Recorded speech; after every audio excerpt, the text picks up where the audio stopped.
La Sociedad Dominica de Medios de Comunicación, Sodomco, presenta A Pensar Más con Rosa María Palacios.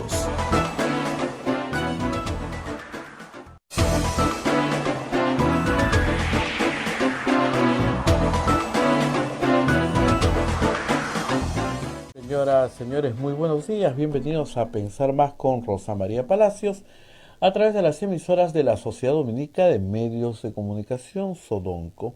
La Sociedad Dominica de Medios de Comunicación está integrada por Radio Santa Rosa en Lima, Radio Santo Domingo en Chimbote, Radio San Martín en Arequipa, Radio Cepagua Ucayali y Radio Quillabamba en la Convención. Se une otra red de radios amigas como Radio Madre Dios en Puerto Maldonado, Radio Huánuco en Huánuco, Radio La Voz de Ayacucho en Ayacucho, Radio Pública en Puno, Radio Moro en Ancash, Radio Cumbre en Huancayo, Radio Milenio en Satipo, Radio Estación Solar en Abancay, Radio Oriente en Yurimaguas, Radio Los Ángeles en Cajamarca, Radio San Valentín en Lampa, Radio Activa en Cerro de Pasco, Radio Continental en Cuanta, Onda Digital TV, Fuego TV, nos ponen sus pantallas, AM Tagua también nos ponen podcast para que usted pueda escuchar A Pensar Más con Rosa María Palacios en cualquier parte del mundo a la hora que usted decida. Y obviamente estamos también en las señales en vivo, la plataforma móvil del Facebook de Radio Santa Rosa, el Facebook de Radio Quillabamba y también nuestro canal de YouTube de Radio Santa Rosa y la página web www.radiosantarosa.com.pe. Hoy día es 26 de diciembre, estamos empezando la octava de Navidad, 8 días de la Navidad. Este fin de semana han ocurrido noticias importantes, muy importantes, como que el Ejecutivo decidió cancelar, dejar sin efecto la red de subprefectos que había nombrado el señor Pedro Castillo, el expresidente. Todos los subprefectos que había nombrado son más de 100 subprefectos que había nombrado y lo ha cancelado y ha dicho que entreguen el cargo de inmediato.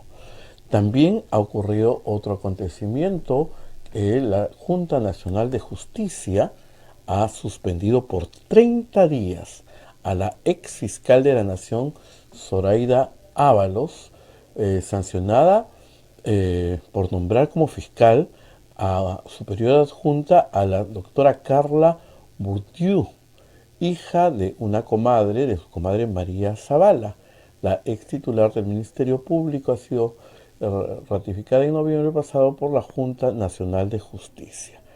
Y la noticia que se encuentra en pleno desarrollo, que se está interviniendo las oficinas y la casa del exministro de Walter Ayala, exministro de Defensa del señor Pedro Castillo. En este momento, la DIVIAC y la Fiscalía Anticorrupción están interviniendo, haciendo un operativo en las oficinas y las viviendas de Walter Ayala, quien es investigado por el caso de los ascensos irregulares en la Policía Nacional y en las Fuerzas Armadas. ¿Recuerdan el tema de los $20,000?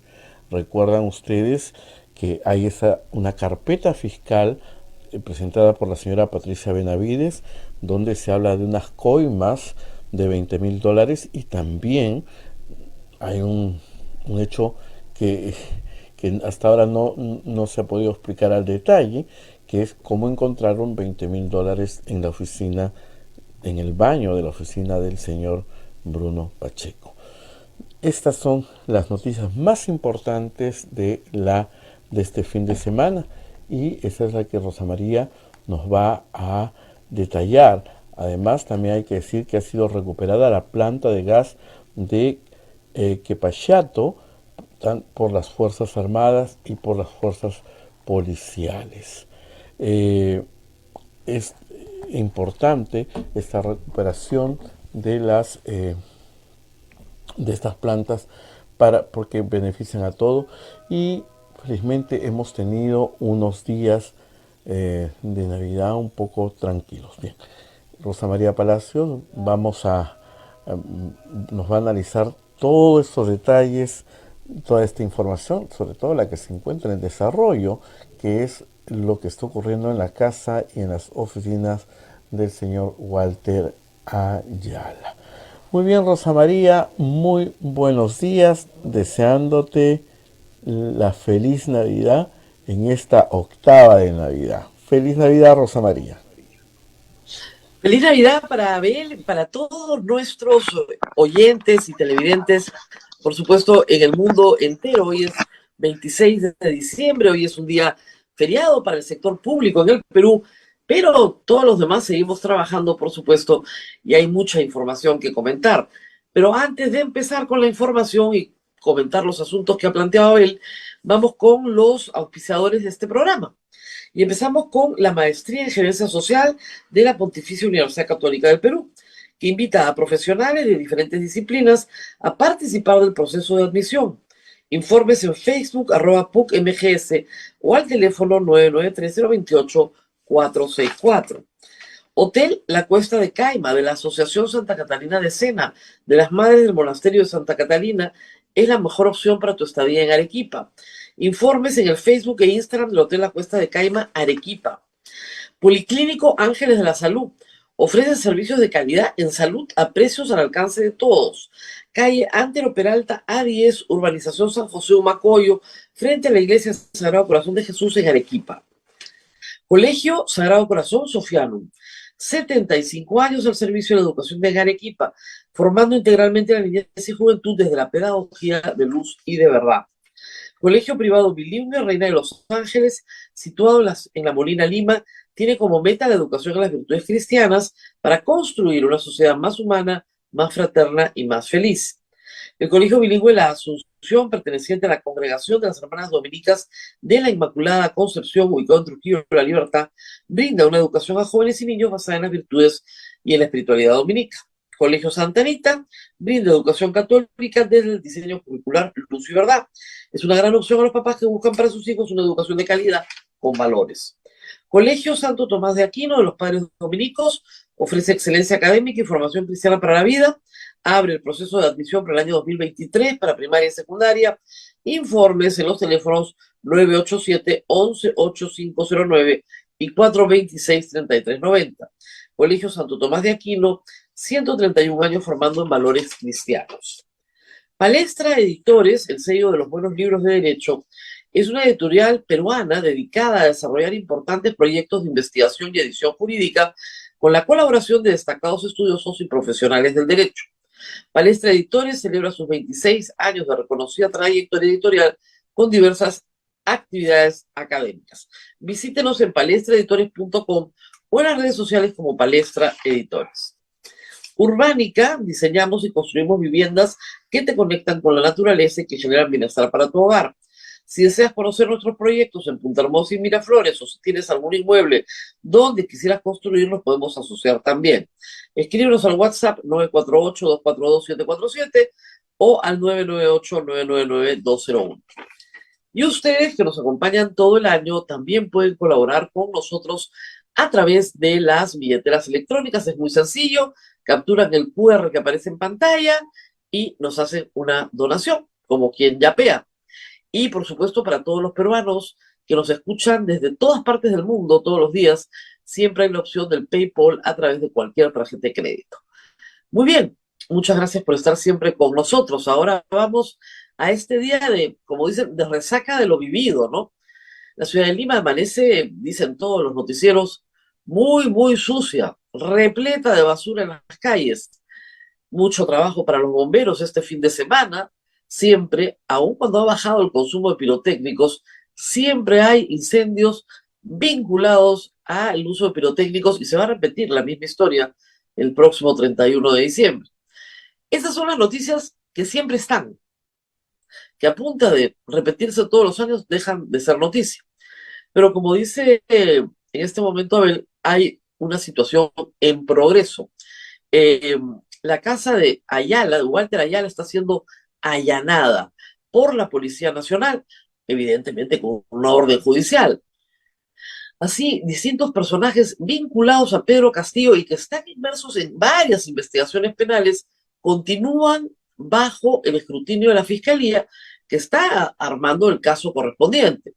Recordemos ustedes que Pedro Castillo no solamente está en este momento en prisión preventiva por haber intentado dar un golpe de Estado por el delito de rebelión, sino que ya tenía abierta una cantidad importante de investigaciones fiscales. Algunas llegaron al Congreso, hoy llegarán mucho más rápido a raíz de todas estas investigaciones, porque el presidente ya no tiene inmunidad presidencial y puede ser acusado por todos los delitos que se han imputado en estas carpetas fiscales. ¿Qué tiene que suceder? Que el Congreso le levante la inmunidad del antejuicio y que el Congreso, al levantar la inmunidad del antejuicio, pueda ser juzgado por la Corte Suprema. Reitero, no es un delito, son muchos. Hay mucha información. Este fin de semana, por ejemplo, mientras celebrábamos las Pascuas, la República ha reportado ya el detalle de un decreto supremo de ampliación del presupuesto público, de un crédito suplementario, emitido hace un año, diciembre del año 2021, que se otorgó teniendo en consideración los pedidos de congresistas que votaron en contra de la vacancia, la primera, que se planteó hace un año, y que hay una relación directa entre las solicitudes de congresistas para proyectos de agua y desagüe y este decreto supremo, en más de 70 obras. Esto lo hemos denunciado en este programa constantemente. Lamentablemente, para los congresistas peruanos, una vez que pasan por la puerta, en campaña dicen otra cosa, pero una vez que pasan por la puerta del Congreso, están convencidos de que eso no es tráfico de influencias, eso no es delito, eso ni siquiera es una falta administrativa. Es la razón por la cual, ya nos explicó la semana pasada Susel Paredes, Luciana León está siendo protegida por el Congreso. Protegida, a pesar de que hay una cantidad importante de pruebas, entre ellas sus propias comunicaciones telefónicas y las de su círculo de allegados, donde se da clara cuenta, ¿no es cierto?, de los términos de intercambio por estas obras. Yo te doy los códigos de SNIP, que ya me los dio el constructor, que ya está coludido con la autoridad local, y yo, congresista, presiono políticamente para que esa obra se coloque en el presupuesto, se haga y todos ganamos. El constructor, el alcalde o el gobernador y yo, congresista. Cada uno se lleva su pedacito. ¿Cómo no va a ser delito, pues? Señores congresistas, ¿cómo no va a ser delito? Los niños existen y existieron. Y el señor Salatino Marrufo lo está contando todo, con lujo de detalles. Es decir, no solamente era el alcalde Nenil Medina con la cuñada del presidente y los amigos Espino, no, la cosa era congresistas también, los que pusieron plata en la campaña también, coimas para Salatino Marrufo también, coimas para el presidente de la República. No olvidemos que el día que el presidente de la República cayó, claro, todos estábamos ocupados en el golpe, nadie escuchaba todo lo que decía Salatino Marrufo, que decía que le había entregado personalmente 100.000 soles en una bolsa de papel al presidente de la República. Bueno, eso no lo dicen sus amigos AMLO, Petro, ¿no? Eso no saben, no opinan.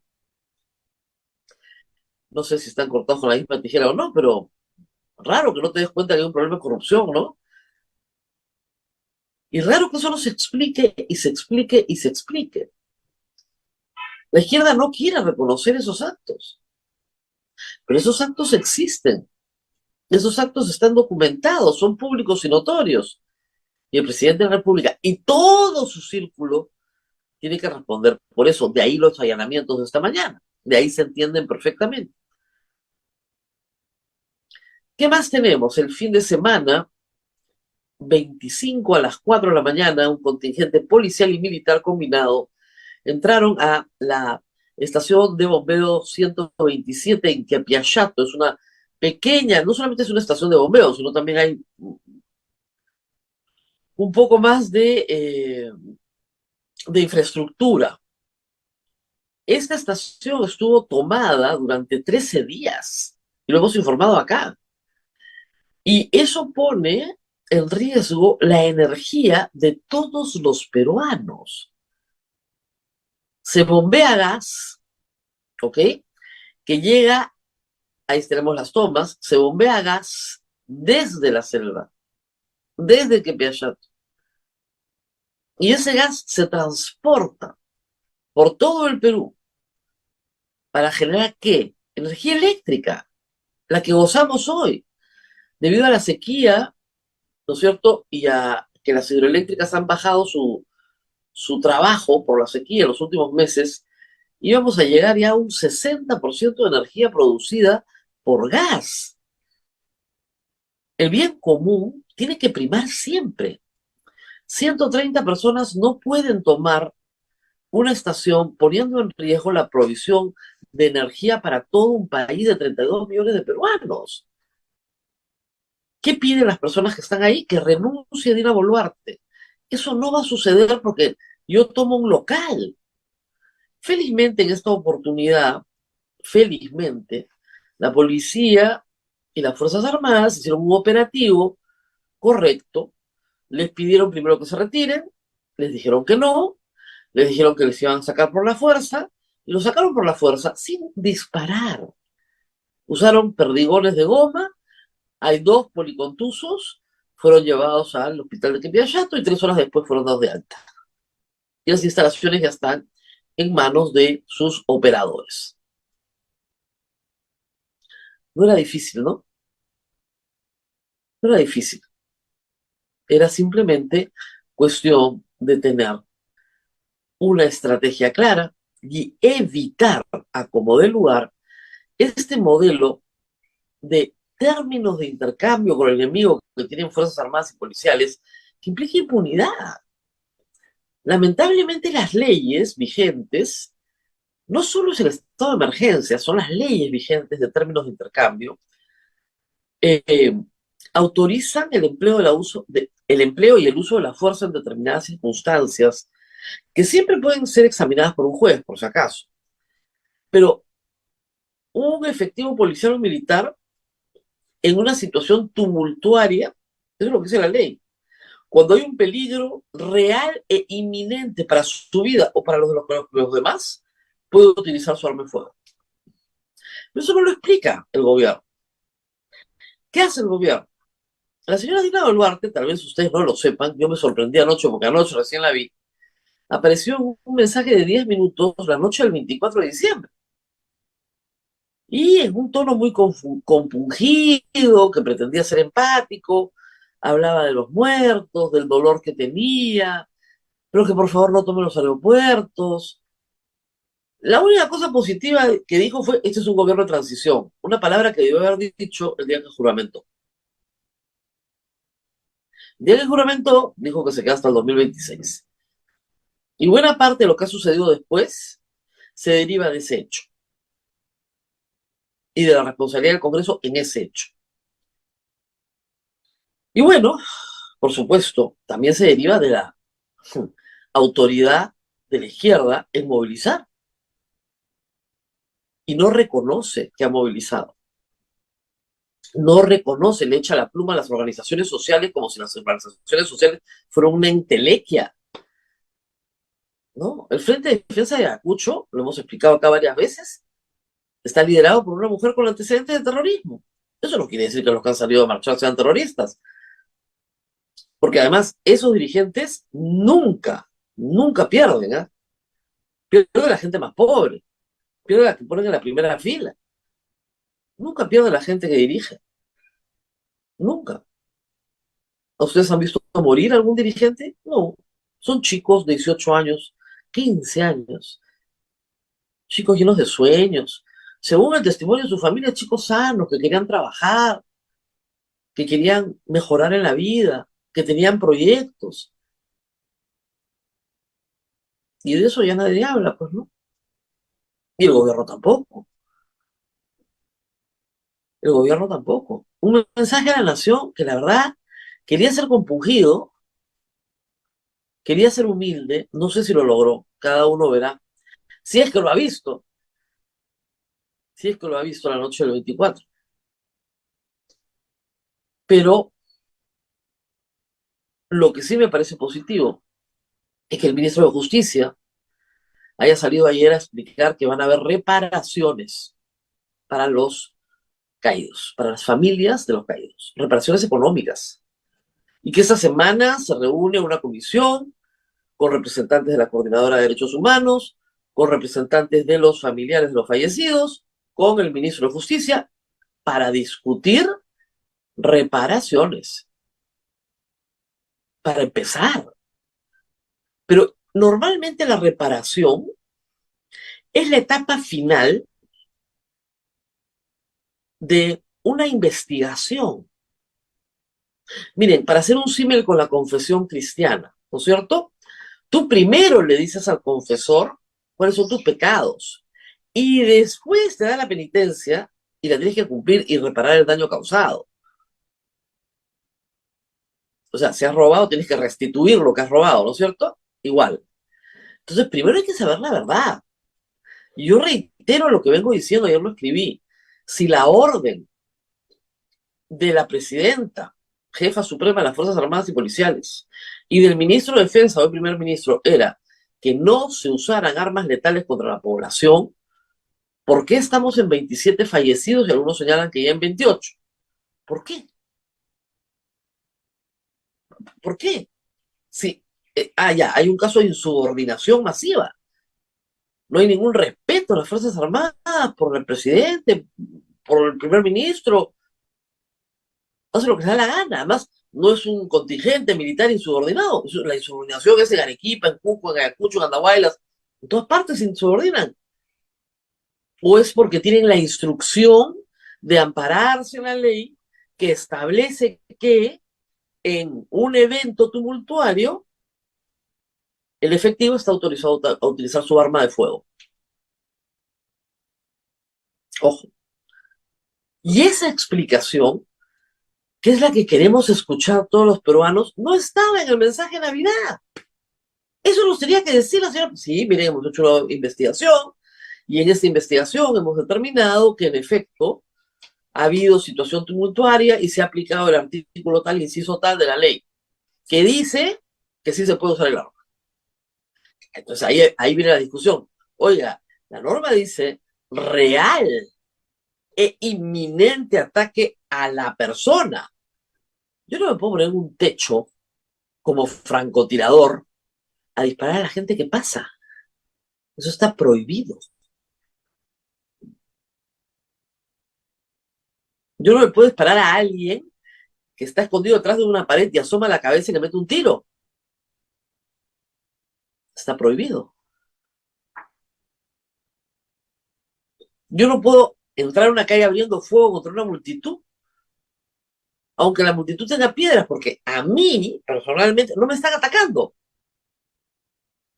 Entonces, esos términos de intercambio tienen que discutirse, pues, porque dice peligro real e inminente a la persona al que está defendiendo el orden. No al aeropuerto, ¿eh? A ti. ¿Me van a matar a mí? Bueno, saco mi arma. Legítima defensa. Legítima defensa. ¿Ha habido legítima defensa? ¿En serio? No, hay gente que dirá, mira, hay 300 heridos en la Policía Nacional. De acuerdo. Pero discutamos eso. ¿Eso por qué no se está discutiendo? Eso es lo que se tiene que discutir. Y después la reparación, por supuesto. Eso es obligado. Esa es obligación del Estado, reparar el daño que ha hecho. Pero primero la verdad. ¿Qué ha pasado acá? Porque hay que decirle algo a todo el mundo que está muy tranquilo, ¿no? Esto es solamente un compás de espera. Porque el 4 de enero arranca todo. Entre el 2 y el 4 de enero van a haber movilizaciones en todo el país. Porque el pedido es exactamente el mismo, que se vaya Dina Boluarte. Y si Dina Boluarte quiere quedarse hasta el 28 de julio de 2024, tiene que explicar a la población por qué. Pueblo por pueblo, ¿por qué? Nosotros hemos tratado de explicar acá la ley electoral, hemos tratado de explicar que es una elección competitiva. Eso lo tiene que hacer la presidenta. Ella tiene que desarrollar una política donde ella escuche y le diga a la población y le explique cuál es su posición. Está muy bien que salude por Navidad, ¿no? Y el tonito tristón. Acá lo que se necesita es dar una explicación por lo que ha pasado. A mí me hace mucho recordar, ese mensaje me parecía estar escuchando de nuevo a Pedro Castillo. No contesta sobre lo que le interesa a la gente. ¿Qué le interesaba a la gente cuando hablaba Pedro Castillo? Que explique por qué su sobrina está recogiendo, no es su sobrina, es su cuñada hija, está tramitando un proyecto de obra en un pueblo. Nunca contestó eso. Ha podido decir tantas cosas que dijo Ollantumala de sus hermanos, por ejemplo, ¿no? Ni una palabra. Los enemigos, los fraudistas, los que nunca me han querido en el poder. Ya, todo eso es cierto, pero ¿qué hacía ella con el señor Espino, que después confiesa todo el tinglado en el que están metidos, confiesa todo? ¿Qué hacía él? ¿Y qué hacía su hija ahí? Entonces alguien explica, pues mi hija ha actuado sin mi consentimiento. No tengo información al respecto, lo que fuera. Ni una palabra. No explican lo que la gente espera que se explique. ¿Por qué hay 27 muertos, señora presidenta Dina Boluarte, si usted dio la orden de no disparar? A ver, porque usted, me imagino que le ha preguntado eso a los comandantes generales, ¿no? Oiga, yo di la orden de no disparar, porque hay muertos. Ah, no, eso no. Y seguimos en la misma historia y vamos a seguir en la misma historia. Y sí, es verdad que hoy día hay una cifra en la República de la Coordinadora de Derechos Humanos. Desde el 2013 han muerto 167 personas peruanas en este tipo de enfrentamientos. Y que la impunidad es 100%. 100%. Nadie ha sido juzgado por eso. Porque no se identifican nunca los efectivos. Y como ustedes saben, en el derecho penal la responsabilidad siempre es personal. Y como no puedes identificar a las personas, porque los comandos no te van a dar los nombres, impunidad. Esta vez quieren arreglarlo con dinero. No está mal. No está mal que se le pague a las familias. Por supuesto que tiene que pagarse. Pero primero la verdad y después la reparación. No primero la reparación y nos olvidamos de la verdad. ¿Sobre qué bases quieren construir una democracia? ¿Sobre qué bases? Si eso es democracia, prefiero la dictadura. Pues no, si la dictadura igual me va a matar. Entonces, no creo que estén viendo en el gobierno la magnitud de el esfuerzo de comunicación que tienen que hacer. Porque si no, van a tener más tomas de carreteras y más muertos. Lo que normalmente quiere quien asusa es agudizar el conflicto, hacerlo más dramático, más profundo, más violento. ¿Para qué? Para engendrar más violencia y más violencia y más violencia. Si yo estoy muerto de rabia y muerto de miedo, voy a reaccionar de una forma mucho más violenta. Quien me lleva al conflicto no me deja pensar.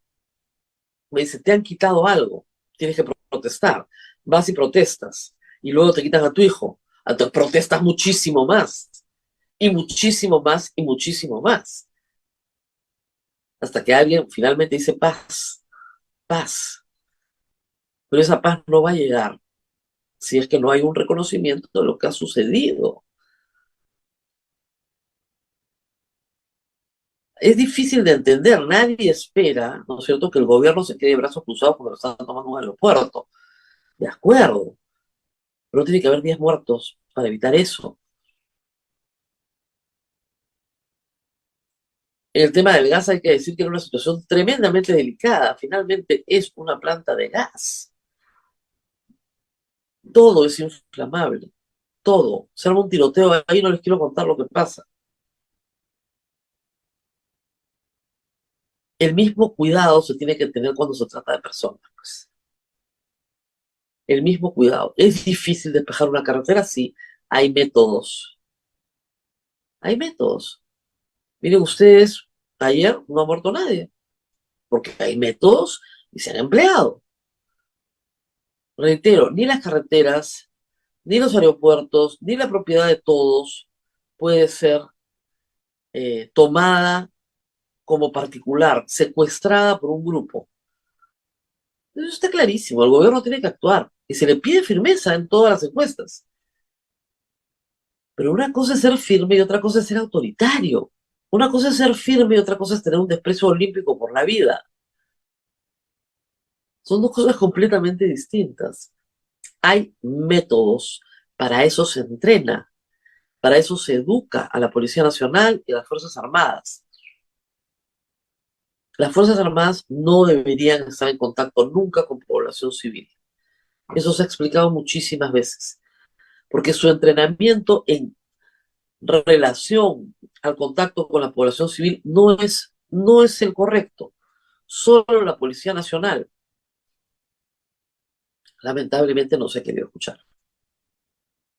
Muy bien, Abel, ¿qué más tenemos para hoy? No tenemos tanto para hoy, porque, claro, todo el país ha estado en fiestas, el Congreso ha descansado. Eso es bueno, ¿ah? Eso es bueno, no se preocupen, eso es bueno, es como la canción, como el vals, el plebeyo. Cuando el músculo duerme, la ambición descansa, porque hay que ver los ambiciositos que se han puesto. Pero este miércoles sí se reúne el Pleno. En teoría, deberían, por ejemplo, discutir rápidamente la bicameralidad. El primer ministro, el señor Hurtado, lo ha dicho que espera que no haya un debate, sino ya una definición. Esa definición es muy importante, porque implica un presupuesto más grande, implica una reestructuración del Congreso, implica muchas cosas. Y una nueva forma de elegir, un sistema electoral con otras cédulas. Esa decisión se tiene que tomar ya. Que voten la reconsideración, y si tienen 88, 87 votos, muy bien.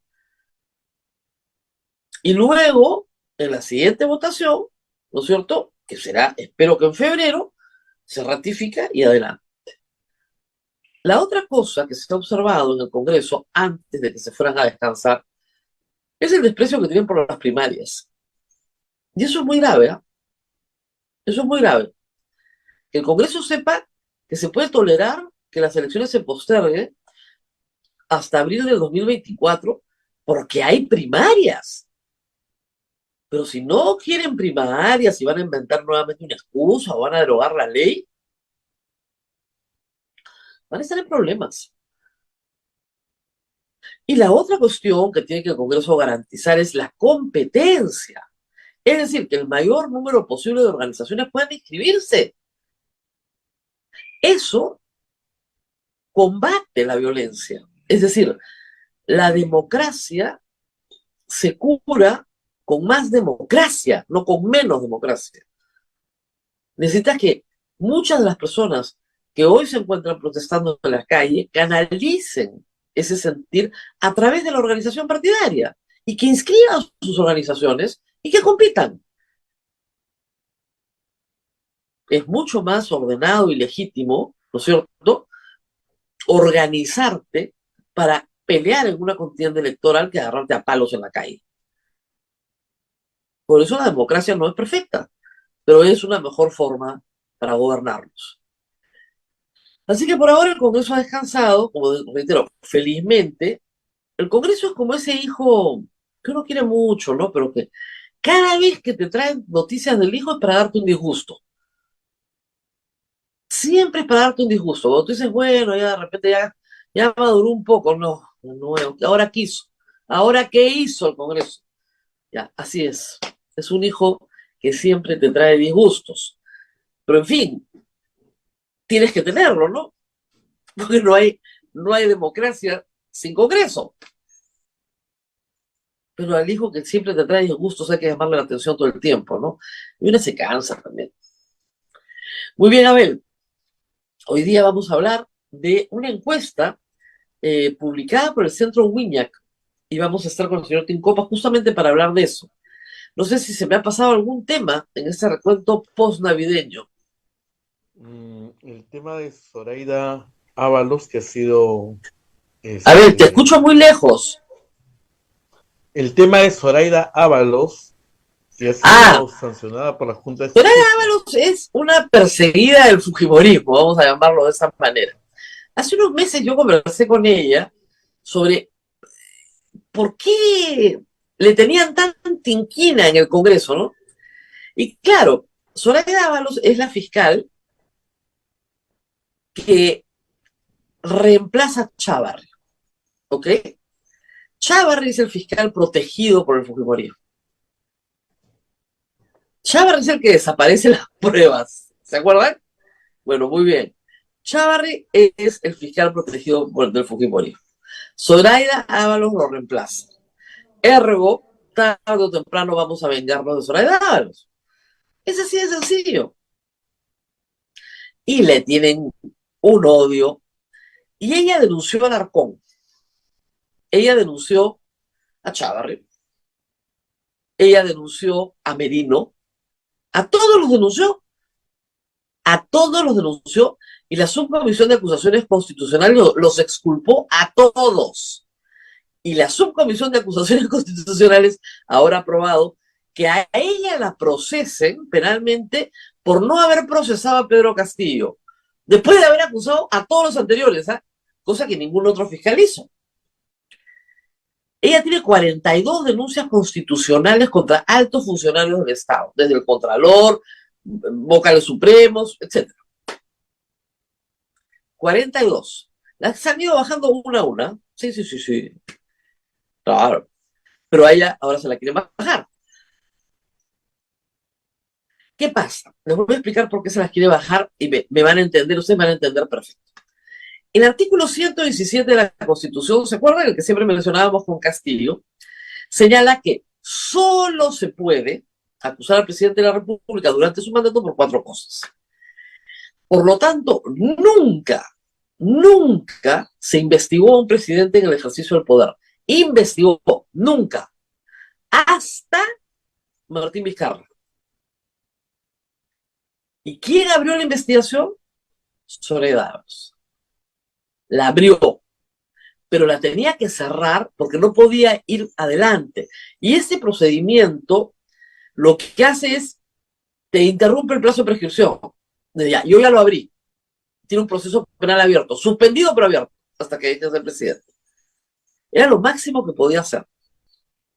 Igual pasó con las acusaciones que querían que hiciera contra Pedro Castillo. Puedo abrir, pero tengo que volver a cerrar. Su sucesor temporal, que fue Pablo Sánchez, dijo, no, sí se puede ir un poquito más allá. Se le investiga, ¿ok? Se impugna esa investigación ante la Corte Suprema y la Corte Suprema dice, sí, un poquito más allá, investigación preliminar, ¿ok? Y luego la doctora Benavides llega y dice, sí, adelante con la investigación preliminar. Le vuelven a impugnar y la Corte Suprema le dice, sí, señora Benavides, investigación preliminar, no hay ningún problema. La señora Benavides termina la investigación preliminar y presenta a todo el Congreso, pero no acusa, porque está prohibida de acusar, pues. Entonces, si van a procesar penalmente a Zoraida Ábalos por no acusar a Pedro Castillo, tendrían que procesar por lo mismo a la señora fiscal de la Nación actual, porque tampoco acusa, porque no puede acusar. Es una venganza. Ahora, efectivamente es comadre de María Zavala. María Zavala es miembro de la Junta Nacional de Justicia, ex ministra de Justicia del gobierno aprista. Es efectivamente miembro de la Junta Nacional de Justicia y es su comadre. Y la hija de la señora Zavala postuló a una fiscalía y la ganó. Se ve mal, ya. Entonces la Junta la suspendió 30 días porque, claro, la tiene que suspender porque la comadre es miembro de la Junta y la Junta quiere curarse en salud. Entonces eso lo convierte a la señora Ábalos pues, en una delincuente, ¿no? Reitero, la señora Ábalos es enemiga jurada del fujimorismo y de sus satélites como Avanza País, Renovación, cuando les provoca.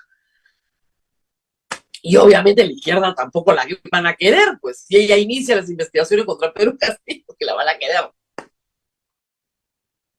Y Alarcón, el UPP, etcétera, también tiene ahí sus vasos comunicantes.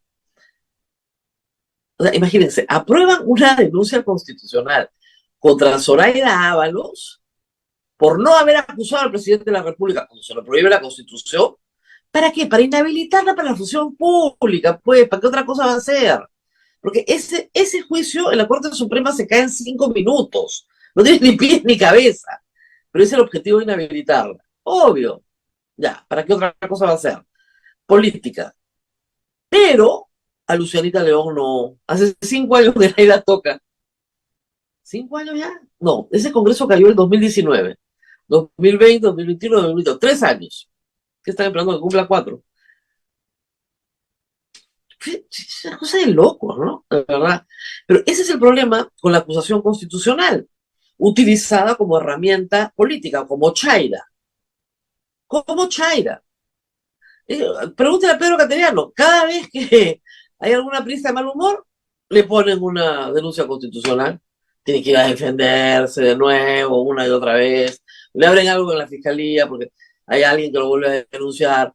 Eso es lawfare. Eso sí es lawfare. De eso habla todo el tiempo Vladimir Cerrón. Dice que él es víctima del lawfare. No. Él tiene un problema delictivo en Junín. Es una cosa completamente diferente. Los dinámicos del centro, y él no pasa, ojo, él no pasa por el Congreso, que utilizar una herramienta política para perseguir a tus enemigos. A Soraya Ábalos no le perdonan haber cobijado a Vela, al otro, ¿cómo se llama? José Domingo Pérez, no. Y haber acusado a los 40 y tantos que acusó. Sus antecesores, ojo, fiscales supremos, fiscales de la nación, digamos, acusaban a 2, a 3. Ese era el promedio. Ella acusó a 40. Los amigos de Merino, que son muchos en el Congreso, los amigos de Alarcón, que son muchos, ¿no es cierto? Todos están al lado del fujimorismo. ¿Qué cosa crees que van a hacer con ella? Y es un mensaje, ¿no? Es un mensaje bien claro a la fiscal de la nación, a la actual y a los que vengan, ¿no? No te metas con nosotros, que nosotros vamos a ir a cobrar nuestro vuelto. A las pruebas me remito. Muy bien. A ver, ¿alguien más preguntó por la fiscal de la nación? Porque los trolls que entran a preguntar por eso, yo sé por qué entran, pues. Porque hay una campañita. Obviamente, ¿ustedes qué creen? ¿Que el titular de La Razón va a ser Zoraida Ábalos por las puras? Cuando veo lo que ha pasado ayer. No, pues. Ya. Tampoco somos nuevos, ¿no? Pausa y regresamos a ver. Ya vamos a hablar en este momento con el señor Tincopa del Centro Wiñac para hablar de una encuesta muy interesante realizada por Ipsos para el Centro Wiñac. Ya ha sido presentada la semana pasada, pero acá la tengo. Vamos a volver a revisar algunos de las percepciones sobre las cosas políticas que están pasando en el Perú y cómo cerramos el año. A ver, vamos a la pausa. Vamos a la pausa, Rosa María, agradeciendo a Palestra Editores para toda la comunidad jurídica. Durante todo diciembre pueden encontrar las novedades del Fondo Editorial Palestra en librerías Tumacro, ubicada en la avenida Santa Cruz 160, San Isidro, a una cuadra del Colegio de Abogados de Lima. Los libros de Palestra Editores cada vez más cerca de ti. Pausa y retornamos. Sodomco, Sociedad Dominica de Medios de Comunicación.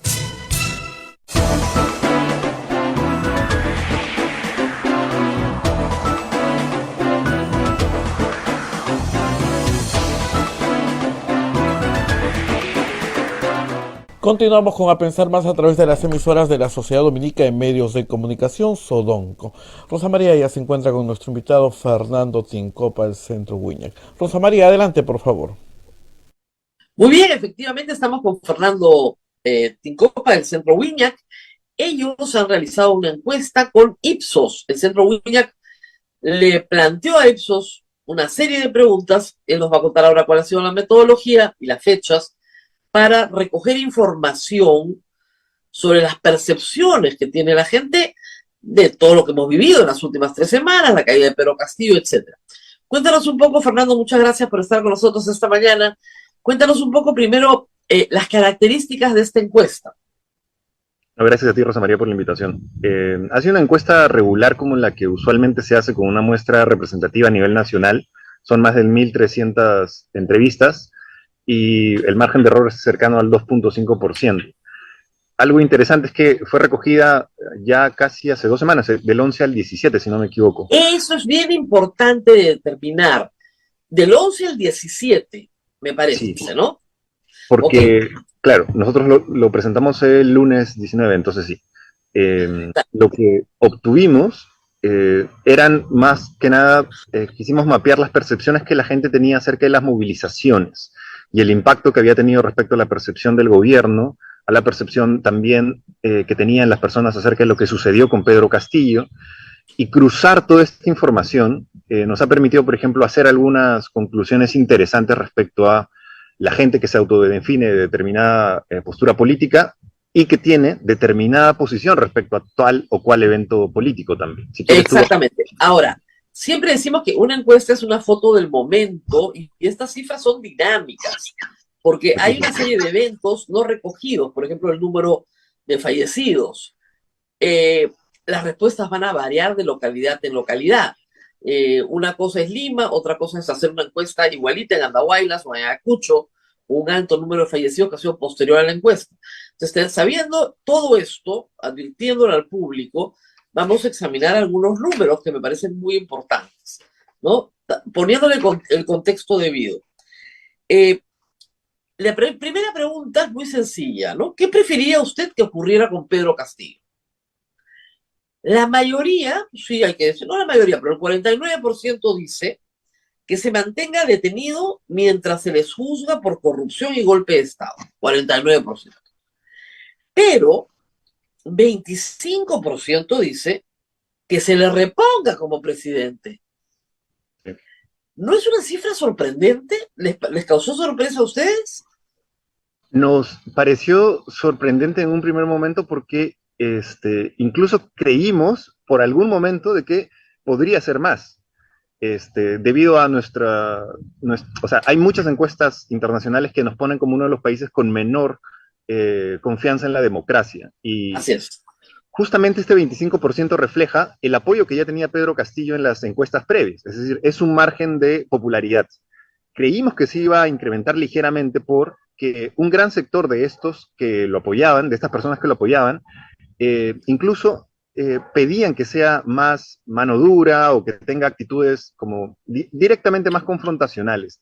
Y el cierre del Congreso y el golpe de Estado pudo haber sido un mensaje para impulsar incluso aún más respaldo de parte de esos sectores radicales. Claro, en el pasado, eso ya tenemos un comparativo, ¿no? Cuando Alberto Fujimori cerró el Congreso, exactamente igual, hasta el mismo discurso han tenido, tuvo un Sí. 80% de aprobación. La diferencia es que Alberto Fujimori tenía el control de las Fuerzas Armadas, cosa que es básica para dar un golpe de Estado, y Pedro Castillo no lo tenía. Pero esto indica que a la población le encanta que los presidentes cierren el Congreso. Vizcarra también tiene 80% de aprobación. Él lo hizo siguiendo un camino constitucional. Pero cerrar al Congreso es una medida muy popular. Y el Congreso tiene en la última encuesta de Ipsos 13% de aprobación. De acuerdo. Lo que nos deberíamos preguntar es, ¿qué pasa con el Congreso en el Perú? Que no entiende estas cifras, por el amor de Dios. O sea, el Sí. 25% del país quiere que repongan al presidente. ¿Qué no están entendiendo? ¿No? Quizás incluso una institución que debería servir como contrapeso para, digamos, generar mayor Exactamente. estabilidad para la democracia, está sirviendo justamente de incentivo y de gasolina a percepciones que ven en la democracia un sistema fallido de un gran sector de la población y que se representa muy claramente cuando ves a los congresistas con las actitudes que tienen, con una imagen de fotografía como de uno dándole un puñete al otro o de siempre discutiendo cuestiones que tienen en... Fue solo un golpe, dijo, parafaseando ocasión. Fue solo un golpe. Uno nomás le di, ¿ya? Por si acaso. No le da una paliza. Un puñete nomás. Un hito no es nada. Bueno, ese es el Congreso. Yo les decía a la audiencia antes de salir al aire que el Congreso era como ese hijo que siempre te trae disgustos, ¿no? Hasta en Navidad. ¿Y ahora qué hizo? ¿No? Oye, ¿sabes lo que? ¿Y qué hizo?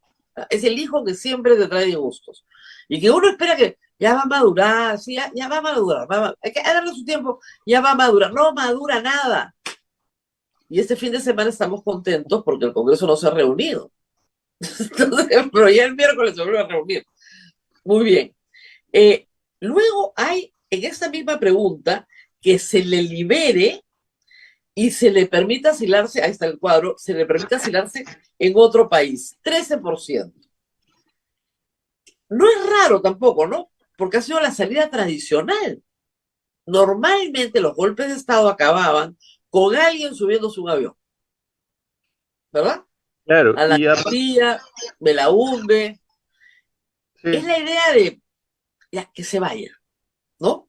Que se vaya un tiempo, que baje todo, pero también es desconocer los delitos que las personas cometen, ¿no?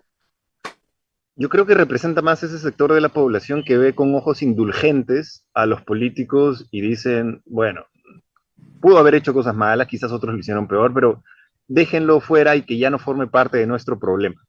Y es algo así como una salida intermedia, supongo, para un gran sector, el percibir que es mejor que se vaya y pida asilo.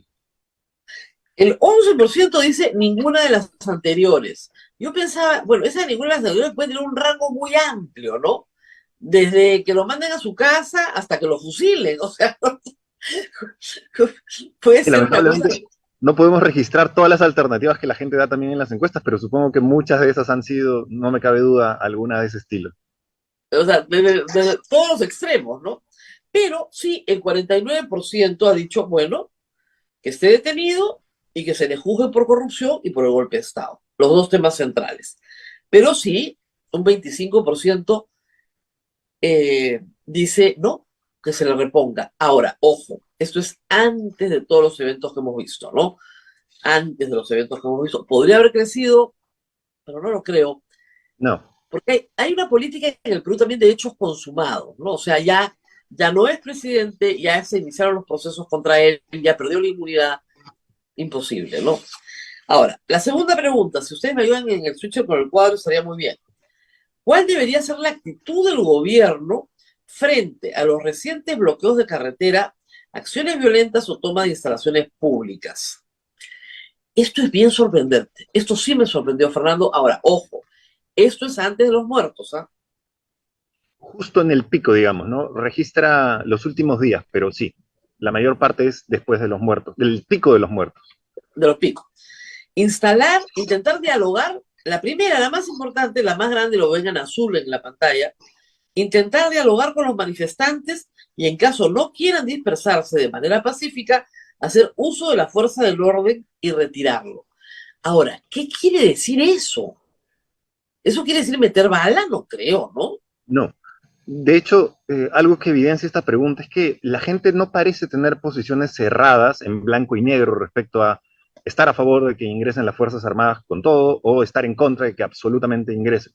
Lo que parece existir es más bien un degradé en la percepción de la gente respecto a no solamente el momento en el que entran las Fuerzas Armadas, sino también la forma en la que deberían entrar. Es decir, primero se opta, al parecer, por intentar el diálogo. Y en caso ese no resulte, pues entonces las fuerzas del orden sirven para retirar. De la misma manera que, digamos, la gente puede creer que en determinadas circunstancias es correcto utilizar a la Fuerza Armada o a la policía, en determinadas otras no. Pero esta pregunta en particular es útil para diagnosticar más o menos que la medida del diálogo parece ser un imperativo y solo en caso de que el diálogo se rompa, entonces el uso de la fuerza del orden es justificado. Claro, pero lo que ustedes ponen en la conclusión es que el 78% está a favor de que se ponga orden. Porque sí, o sea, en los peruanos también tenemos una vena muy autoritaria. Y entre la libertad y el orden, preferimos el orden siempre, ¿no? El reclamo es por orden. Entonces, reitero, 53% diálogo, despliegue. La segunda es despliegue, inmediatamente. La fuerza del orden y procese judicialmente a los que se manifiestan violentos, 25%. Ahora, procesar judicialmente implica un mecanismo democrático. Es muy diferente de entrar disparando. Ustedes no pusieron en ninguna, el uso, digamos, de la fuerza, no importa que hayan fallecidos. No, nos parecía una alternativa como un tanto extrema, pero lo que sí hicimos fue como mapear cuál es ese porcentaje que solamente piensa en que las Fuerzas Armadas deberían desplegarse inmediatamente, o aquel que piensa que no debería incluso recurrirse en ningún caso a las Fuerzas El Armadas. momento. Sí. Y Claro. el gobierno no debería interferir con los bloqueos y las acciones violentas de protesta por parte de los manifestantes. Eso es el 10%. Ah, que no hagan nada. Hay un 10%, pero es muy bajito, pues el porcentaje, obviamente, ¿no? Que el gobierno no haga nada. Que los dejen nomás bloquear la carretera. Es absurdo. Es absurdo, y justamente esto puede graficar un poco cuáles son los niveles, ¿no? El 10% no quiere que frente a los hechos actuales se registre ninguna acción del gobierno. Esto puede responder quizás más a un respaldo de los manifestantes y las medidas agresivas que tienen y un rechazo hacia el gobierno, lo cual, Claro. okay, es razonable desde ese punto de vista. Pero ese 25% al que hacía referencia, que decía que se despliegue inmediatamente la fuerza, puede estar también representando a otro, digamos, de los polos opuestos, que simplemente quiere que intervengan a como dé lugar. Claro. Para mí ambas posiciones son los dos puntos del mismo espectro. Extremo. Claro. El centro, donde se concentra el mayor respaldo, siempre es uno que tiene a la fuerza como una medida progresiva, en función de las alternativas de diálogo, si es que no sirven, y solo para algo así como la contención, retirarlos. Nunca, o sea, no me parecería razonable que haya un gran sector de la población que apueste por, digamos, Claro. Ahora, es la interesante porque ayer, parece que han leído tu encuesta, ayer en Quiapiachato, con megáfono, la fuerza policial les dijo, por favor, señores, hemos venido a conversar con ustedes para que se retiren pacíficamente, estamos pidiendo que por favor abandonen estas instalaciones. Y dijeron, no, no nos vamos. Bueno, ya les pedimos bonito, si no salen bonitos, lo vamos a sacar. Y entraron con perdigones de goma, la gente corrió, recuperaron 2 heridos, contusos, nada más, que ya se dieron de alta inmediatamente. Entonces, ahí hay un cambio de estrategia. Y además, Ojalá. obviamente, ojalá, pero además son instalaciones que hay que decirlas de gas. Entonces no puedes entrar disparando, pues, porque hay un problemita, ¿ya? Todo explota. Entonces les explicaron a todos, y todos eran bastante conscientes de dónde estaban, y finalmente lograron retomar las instalaciones de la estación. Ahora, solo Pero al respecto, sí, me parecería discutir esta idea del cambio de estrategia porque, ahora que lo recuerdo, en Ayacucho, el general antes de entrar al aeropuerto también hizo lo mismo y los manifestantes no se retiraron y ahí sí hubo heridos y me parece que un ahí registro sí, de un par de 10 muertos. fallecidos. Sí, 10 fallecidos es el lugar del Perú donde más fallecidos hay. Es lo una que, cosa chocante para los ayacuchanos que militares estén matando ayacuchanos. Cualquier persona que tiene mi edad, de nuevo, Fernando, digo, más joven que yo, pero conocedor de la historia del Perú, sabe lo que esa frase significa.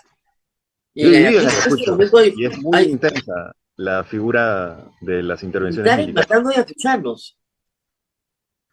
Pero decía que discutiría la idea del cambio de estrategia, o sea, es un deseo que todo el mundo tiene, Es un pero deseo, así en es. el asunto de Otárola, me parece que aquellos que estuvieron en la línea del diseño de la estrategia se mantienen y puede ser que lo único que veamos es una especie de pausa temporal que en enero, como ya lo han dicho varios manifestantes, se retome y deja al país en una serie de focos conflictivos locales que se reanuden frecuentemente a nivel nacional, lo cual Pero sería pero Fernando, peligrosísimo. conforme se concrete un horizonte electoral, todas las organizaciones necesitan participar de alguna manera en esa contienda y tienen que organizarse para participar en esa contienda.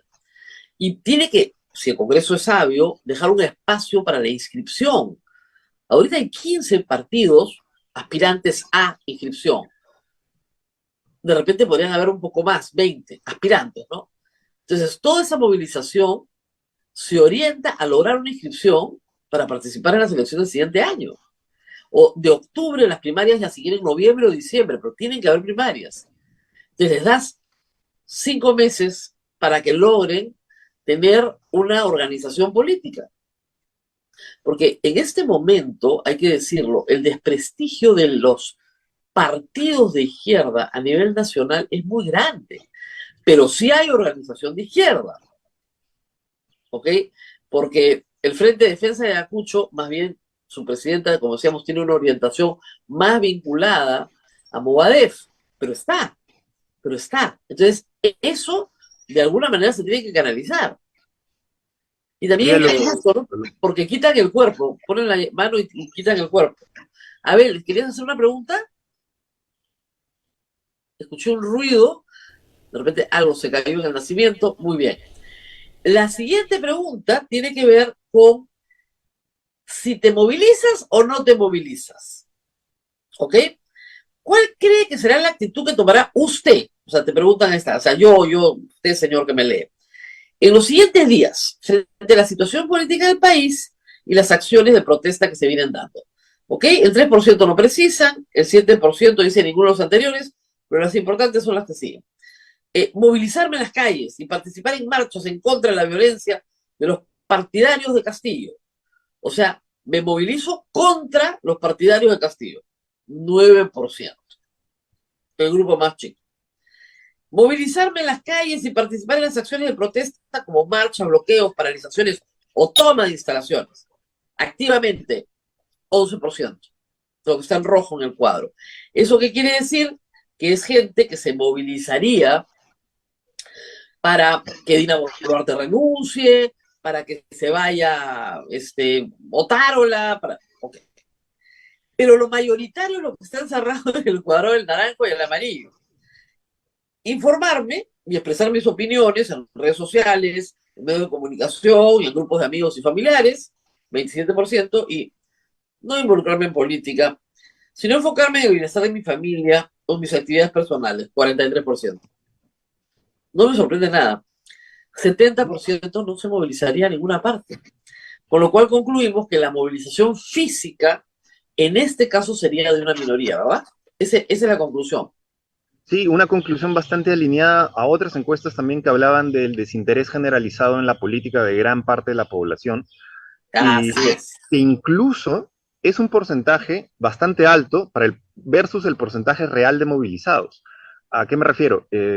Mucha de la gente que pudo haber respondido para cualquiera de las dos marchas, para la marcha en contra o la marcha a favor, que se movilizaría, puede estar simplemente expresando un deseo aspiracional de querer hacerlo, más no de hacerlo en realidad, porque las cifras de la policía registran que mapeando todas las movilizaciones a nivel nacional, estas pueden responder a lo sumo a un 4% de la población.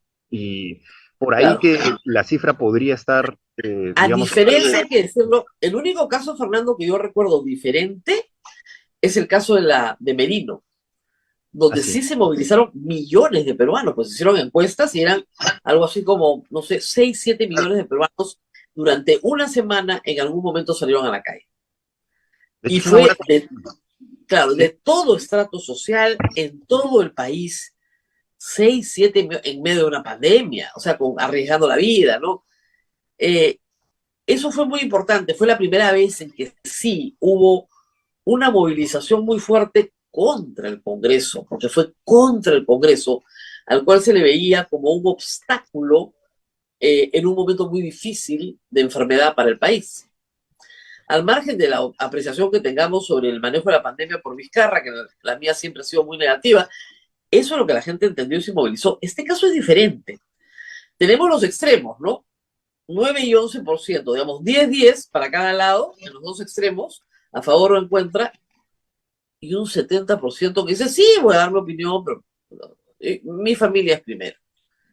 Ahora, te digo una cosa, no me sorprende, como dices tú, porque yo he hecho un programa político desde hace 22 años que hago programas políticos y siempre le digo a la gente, mira, cuando nada está pasando importante en política, al 60% del país ni siquiera le interesa el tema que estás cubriendo.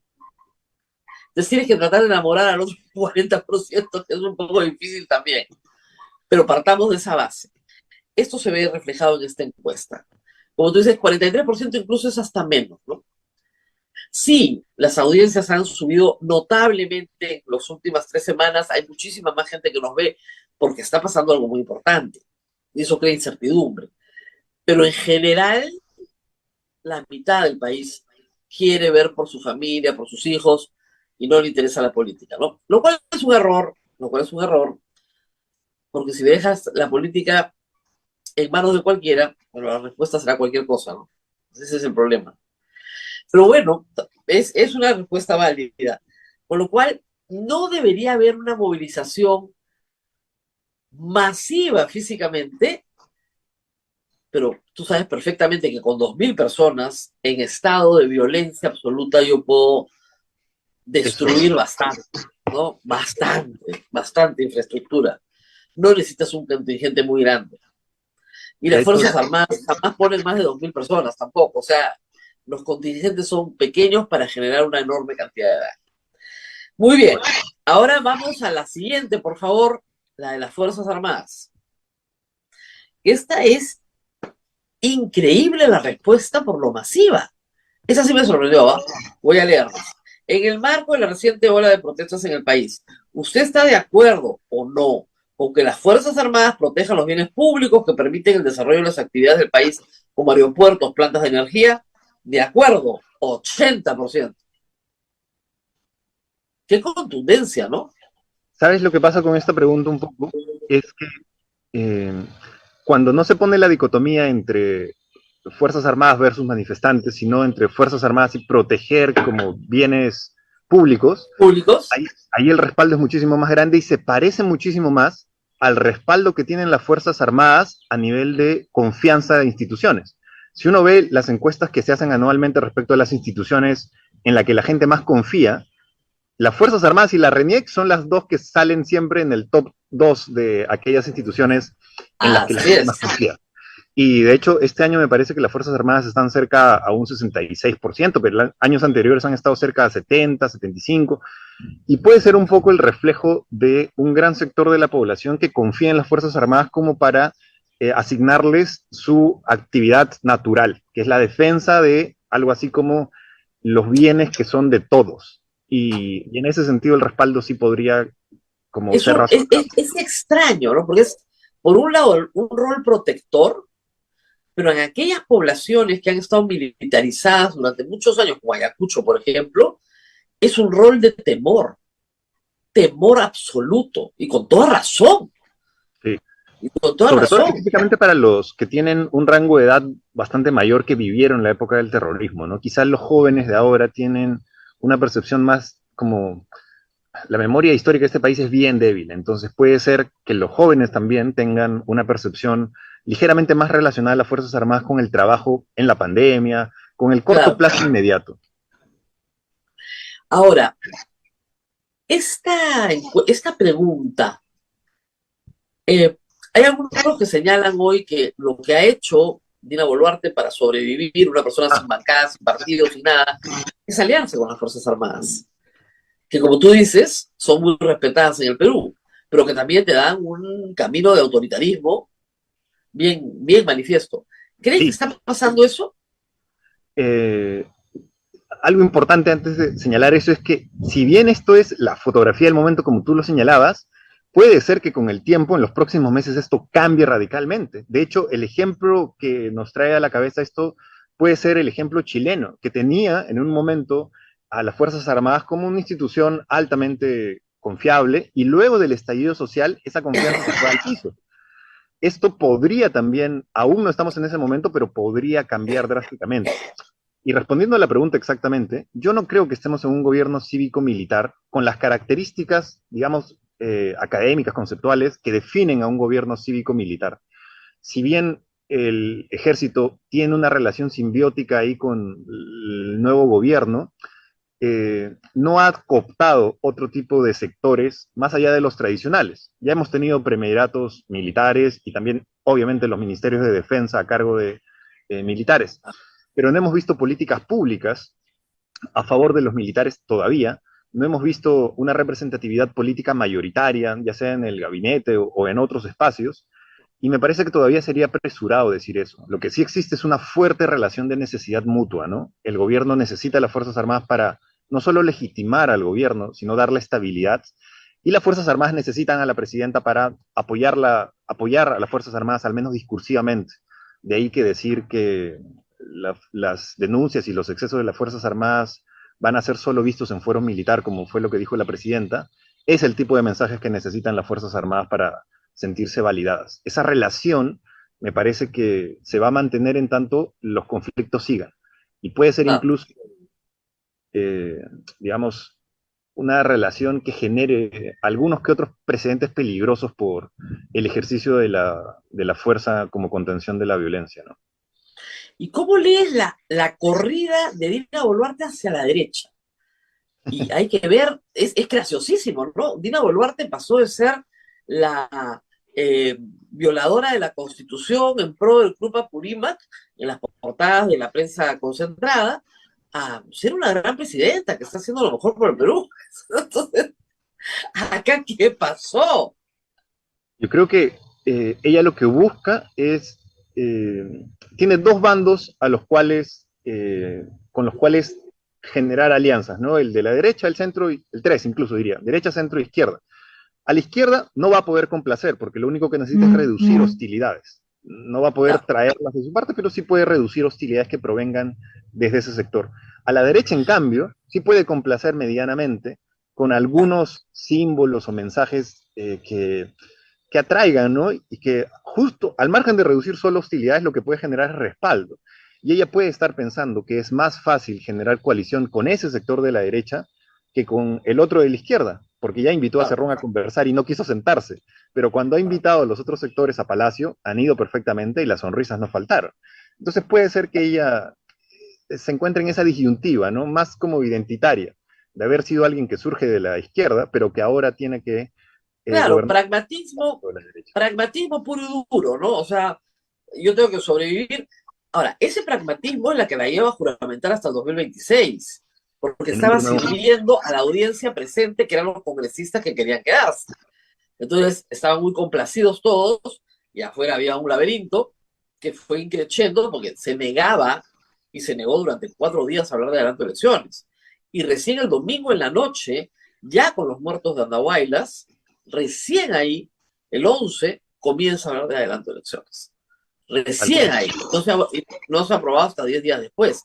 Entonces, ha habido una lentitud en entender y calibrar la precariedad del Congreso y de ella después de esto. No Claro, solo lo eso, que pasa es sino, que, de acuerdo, completamente. De hecho, hicimos también la medición de los días y a medida que los días iniciales pasaban, la posibilidad iba cambiando desde lo consideraremos el adelanto como una opción si es necesario, si lo amerita.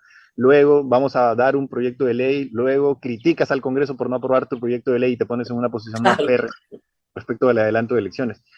Pero lo segundo que grafica esto es que la posición del gobierno ha cedido frente a la presión popular, lo cual puede repetirse frente a otros escenarios de demandas, como por ejemplo respecto a otro tipo de conflictos, a conflictos mineros, a conflictos gremiales, y esto puede hacernos ver que el gobierno es aún más débil de lo que podríamos esperar, y eso sí sería además, peligroso. además, ella tiene que entender algo, cualquiera que observe el Perú sabe, ¿no?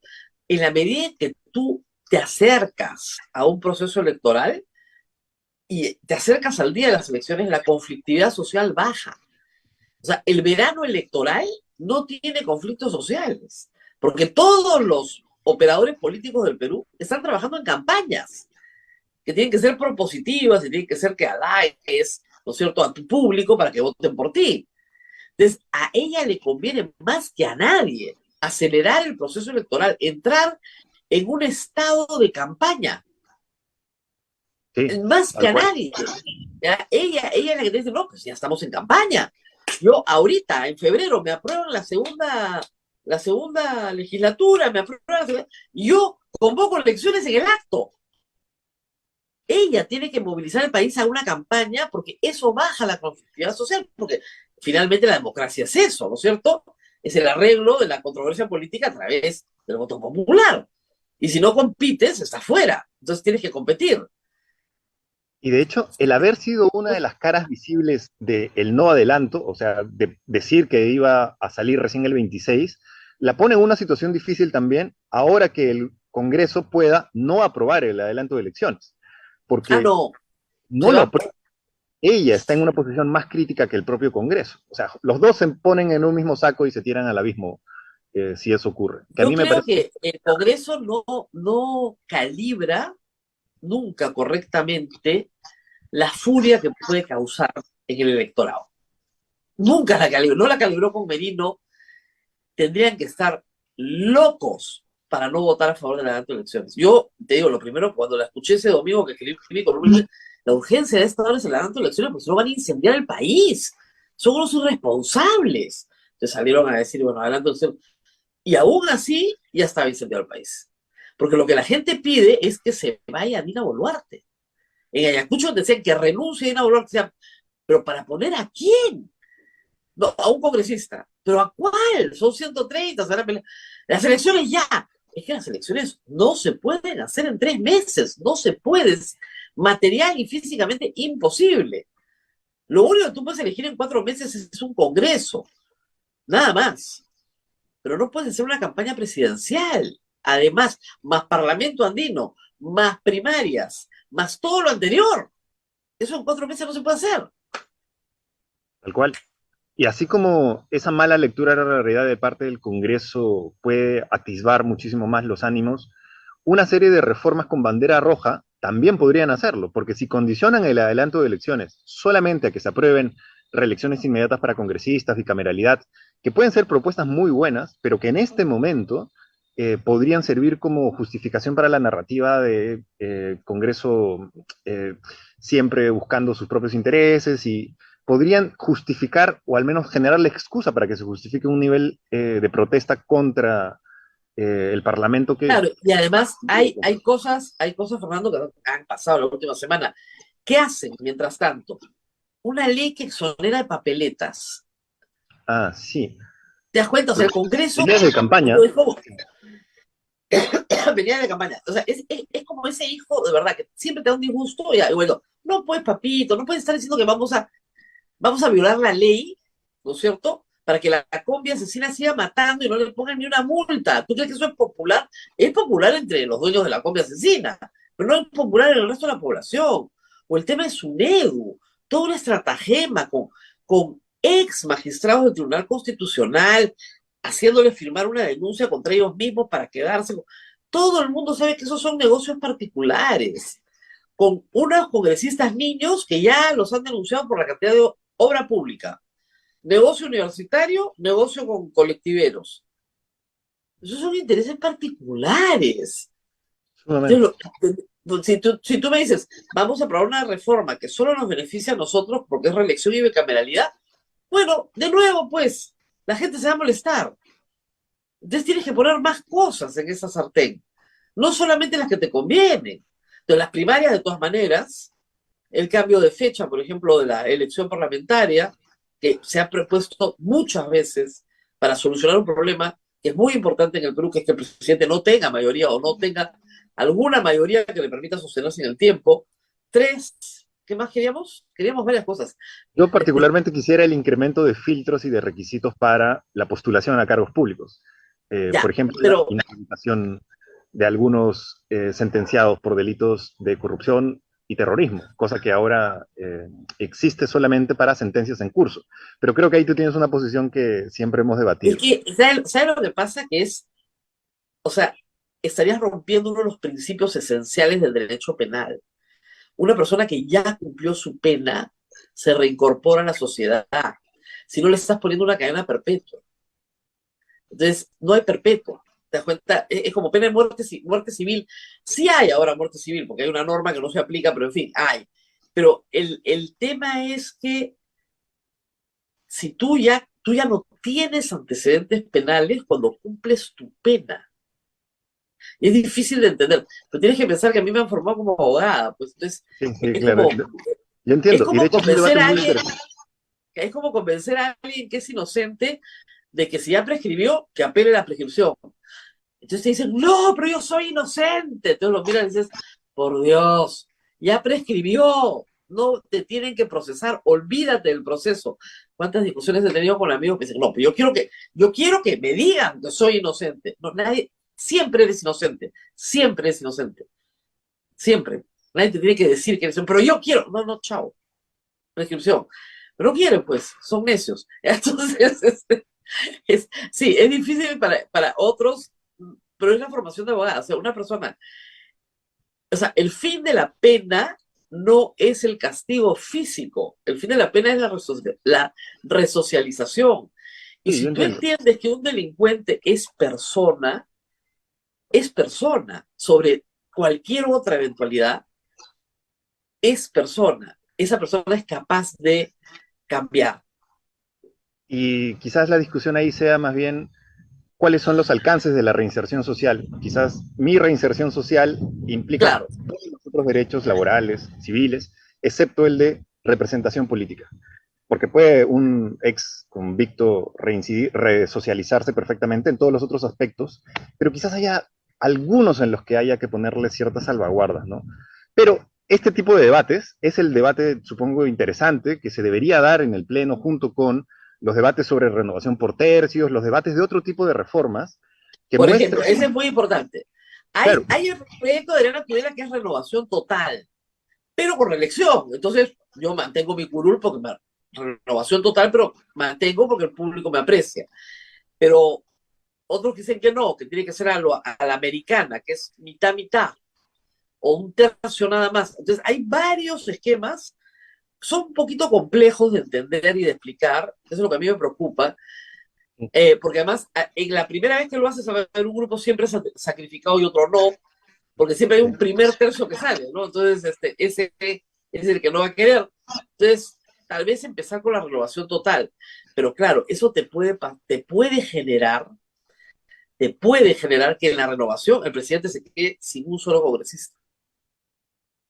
como ya ha ocurrido también, todas las reformas tienen pros y contras. Yo recuerdo cuando leí las reformas de la Comisión para la Reforma Política, los argumentos para defenderlas eran válidos y razonables, pero para cada contexto en particular, a medida que van pasando los años, el Perú tiene una contra, digamos, varios contras que surgen como posibilidad que hay que adaptar según la No, sí, no, coyuntura.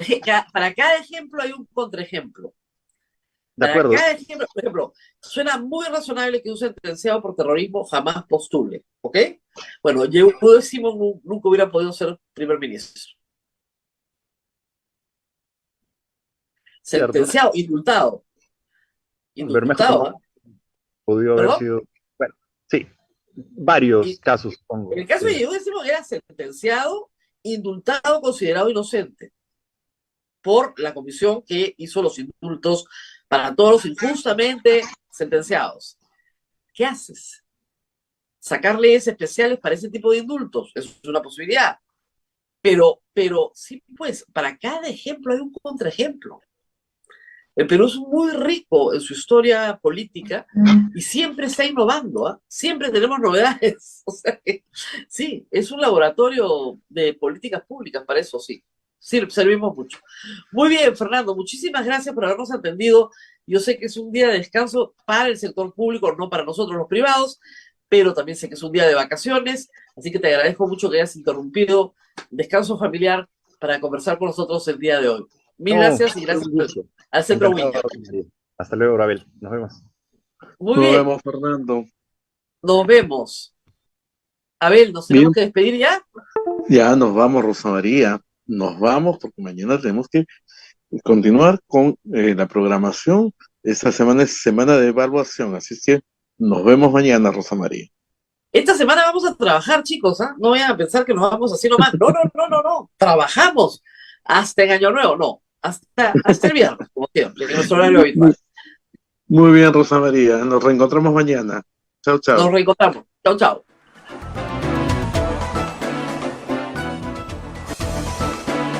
Hasta aquí, A Pensar Más con Rosa María Palacios.